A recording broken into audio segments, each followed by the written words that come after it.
वक्रतुंड महाकाय सूर्यकोटी समप्रभ निर्विघ्नं कुरु मे देव सर्वकार्येषु सर्वदा. येत्या गणेश उत्सवाच्या सर्वांना हार्दिक शुभेच्छा. आज आपण या व्हिडिओमध्ये गणपती स्थापना आणि त्याबद्दलची काय तयारी करावी या संदर्भात काही माहिती पाहणार आहोत. तर सर्वात प्रथम तर गणपतीची मूर्ती ही आपण पूजेच्या अगोदरच आणायची आहे आणि जिथे कुठे बाप्पांची आसनाची व्यवस्था केलेली आहे अगदी त्या सजावटीमध्ये किंवा त्या डेकोरेशन मध्ये आणून बाप्पांना विराजमान करायचं आहे.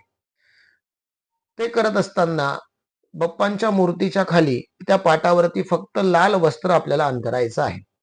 त्याचबरोबर बाप्पांच्या दोनही बाजूने 2 समया लावायच्या आहेत. समोर विड्याची पानं, 2 विड्याची पानं एकत्र करून एका ठिकाणी अशी 5 विड्याची पानं ठेवायची आहेत. त्यावरती 5 फळं ठेवावीत. त्यावरती खारीक, बदाम, अक्रोड, सुपारी आणि हळकुंड हे जे काय पंचखाद्य आहे ते प्रत्येक विड्यावरती ठेवावं. त्याचबरोबर गणपती बाप्पांच्या उजव्या बाजूला म्हणजे आपल्या डाव्या बाजूला तांदळावरती एक कळस, पाण्याने भरलेला कळस ठेवावा. त्यामध्ये आंब्याची पानं घालावी, त्यावरती नारळ ठेवावा. त्याचबरोबर बाप्पांच्या समोर त्या ठिकाणी गणपती बाप्पांच्या आपल्या घरातली छोटी मूर्ती आणून त्या ठिकाणी ठेवावी.